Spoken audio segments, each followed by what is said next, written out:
No digas yo declaro o yo decreto. Di si el Señor quiere.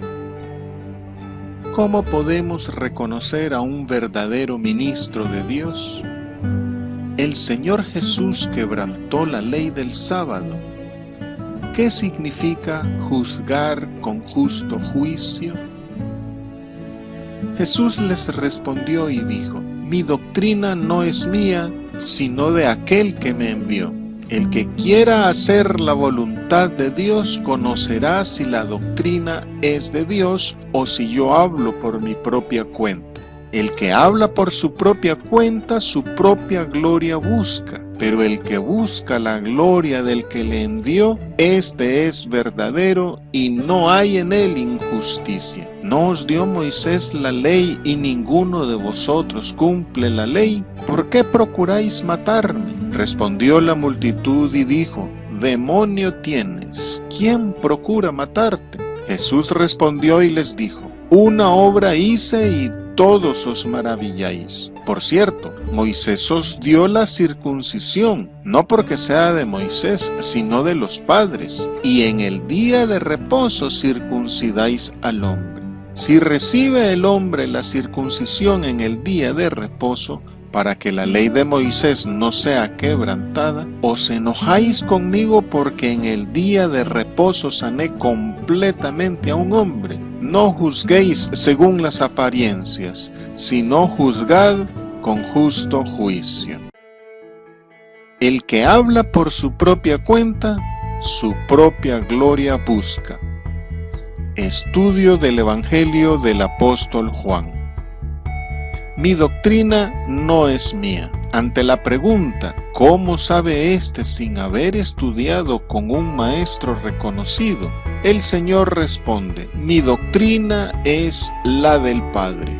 Al igual que los profetas antiguos, el Señor Jesús se presenta como un enviado veraz, no hablando por sí, sino solo lo que se le ha dicho que hable. Observemos pues que un profeta solo declara lo que Dios le ha dicho que hable, y que el mismo Señor Jesucristo se limita a hablar solo lo que el Padre le ha encomendado. Así pues, si Dios no ha dicho nada, nadie puede declarar nada, mucho menos decretar cosas. Por tanto, si el Señor Jesucristo no ha hablado, no es correcto que los creyentes en sus oraciones o en otro momento digan: yo declaro o yo decreto. Esto no es solo jugar a profeta, sino también exponerse a que el Señor les requiera explicación de por qué hablan en su nombre sin que Él haya dicho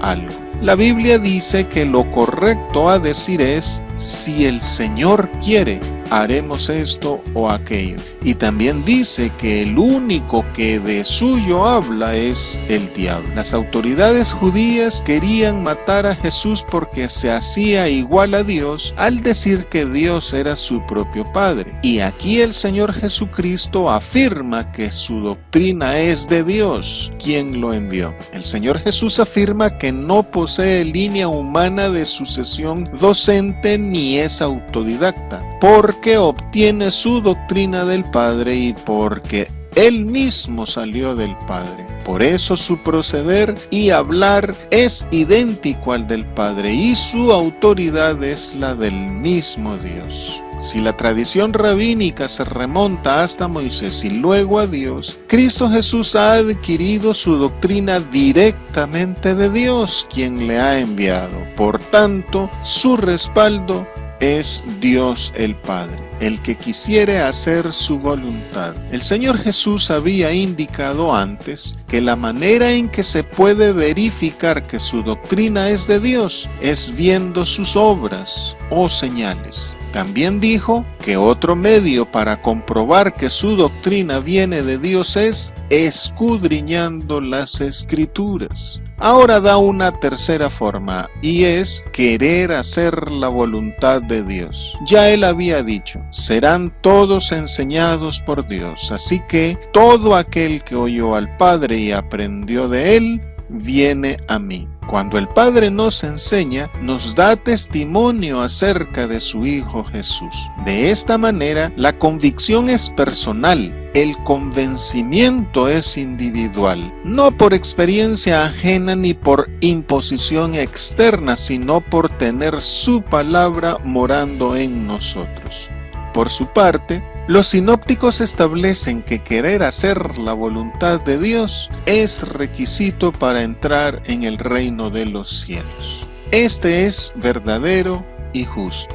El Señor Jesús hace un contraste entre el que busca su propia gloria y el que busca que la gloria sea de Dios. Y dice, el que habla por su propia cuenta, su propia gloria busca. La búsqueda de reconocimiento personal es una señal del falso profeta o falso maestro. Cuando al predicar o enseñar se pone en juego el propio prestigio y se busca favorecer los propios intereses, se sabe que la doctrina de ese predicador no procede de Dios, sino de él mismo. Y esto es un acto de injusticia, pues usa a Dios falsificándolo para manipular a la gente. Mientras que el que predica buscando la guía y respaldo del Espíritu Santo para bien ministrar a los oyentes y con la verdad de Cristo exhortar, edificar y consolar, este busca la gloria de Dios.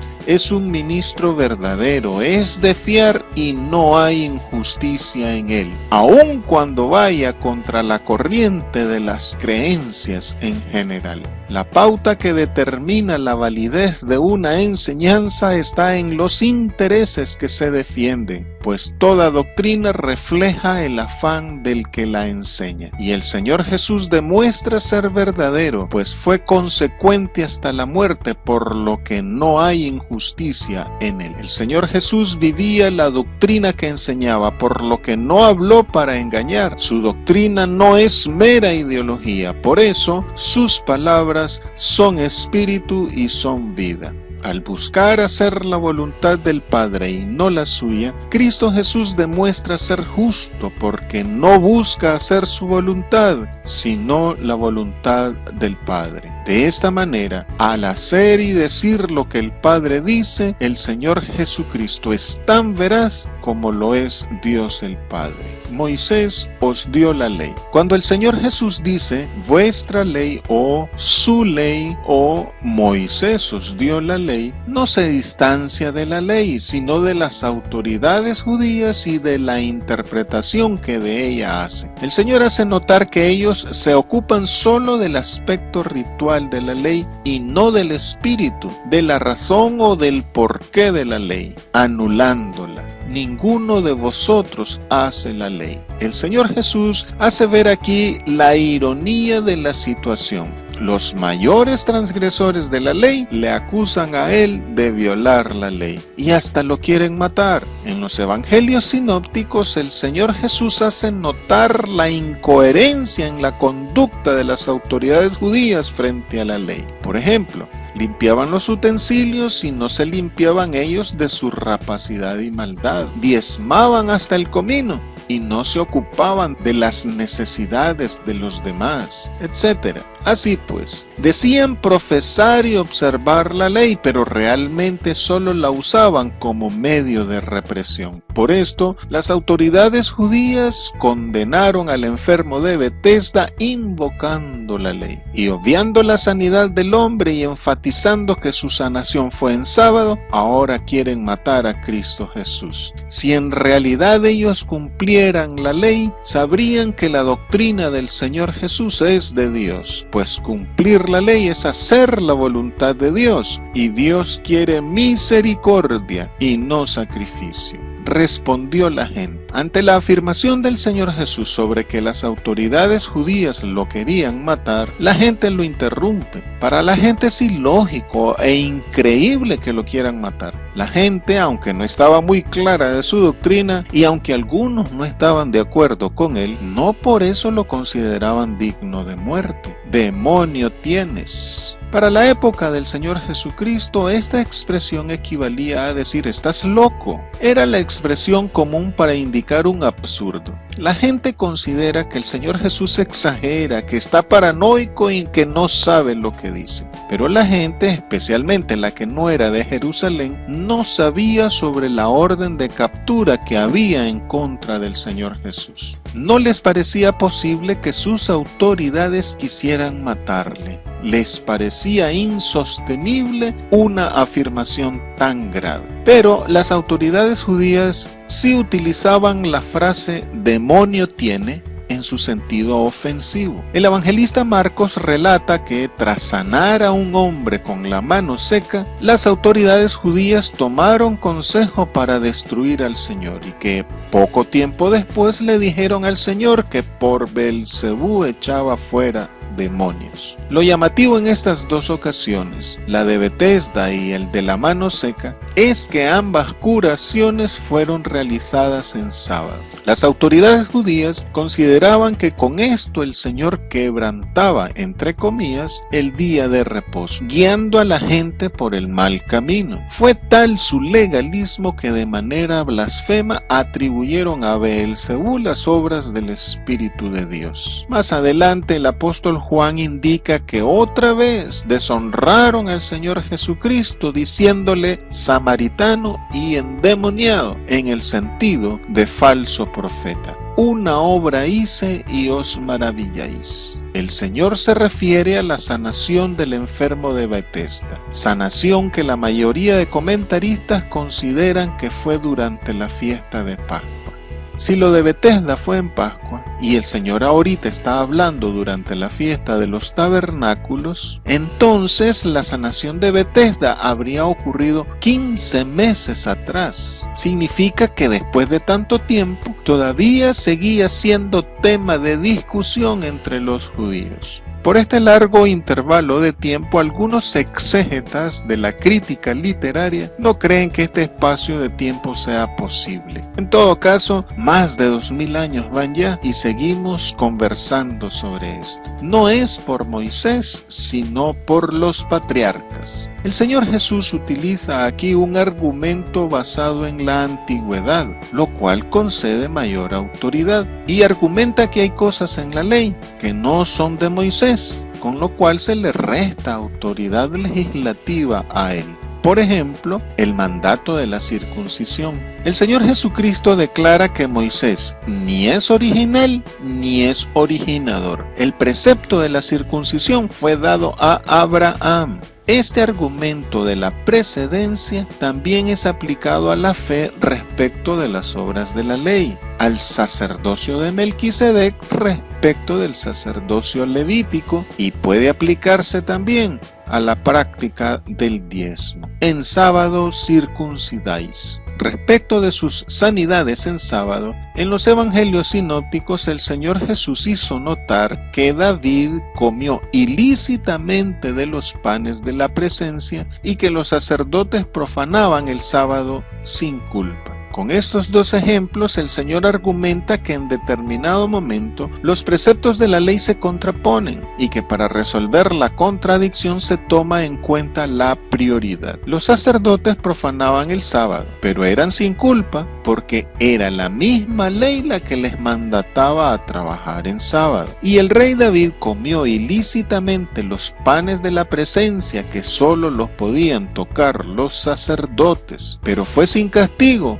por cuanto era para su subsistencia. El Señor Jesús agrega ahora otro ejemplo de leyes contrapuestas. La ley mandataba que cada varón debía ser circuncidado a los 8 días de nacido como símbolo de su entrada al pueblo del pacto y de su plenitud como persona y como judío. Pero si el 8º día caía en sábado, el niño debía ser circuncidado aunque fuese sábado, pues la prescripción de los 8 días era inviolable. Así pues, ante la prohibición del sábado, el trabajo de la circuncisión era prioritario y suspendía temporalmente las regulaciones respecto del día de reposo. De esta manera, el Señor Jesús argumentó que si se hace el bien de la circuncisión, aunque se quebrante el sábado de manera transitoria, Él podía hacer un bien en sábado y no condenársele por sanar completamente a un hombre.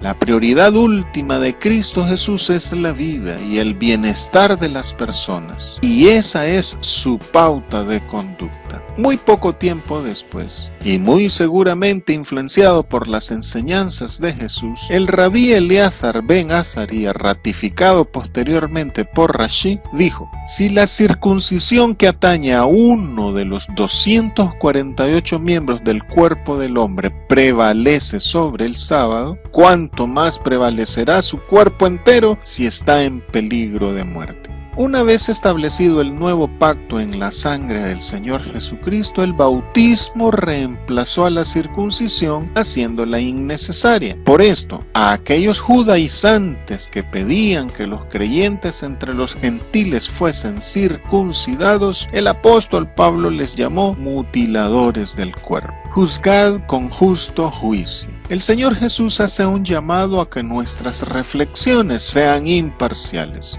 Si una excepción a la ley es buena para alguien, debe ser buena para todos, especialmente si el criterio de excepción es para beneficio de alguien. El Señor hace notar lo superficial del criterio humano, que no reflexiona ni investiga sobre el porqué de las cosas. Se olvida que las apariencias engañan. Juzgar por las impresiones es perder la perspectiva de la realidad. El Señor Jesús no es un transgresor del sábado, aunque así parezca, pues en los evangelios se cuentan hasta 7 casos que lo señalan como una práctica suya constante: sanar para bien, aunque fuese en sábado. Al estudiar su conducta, Él nos invita a entrar por medio de la fe al verdadero significado del sábado y por consiguiente de su misión. Realizar justo juicio incluye no hacer acepción de personas y rechazar el soborno, hacer misericordia, desaprobando la opresión y la malicia. Las Escrituras anuncian al Mesías como fiel, justo y equitativo juez, y el Mesías es Jesús de Nazaret.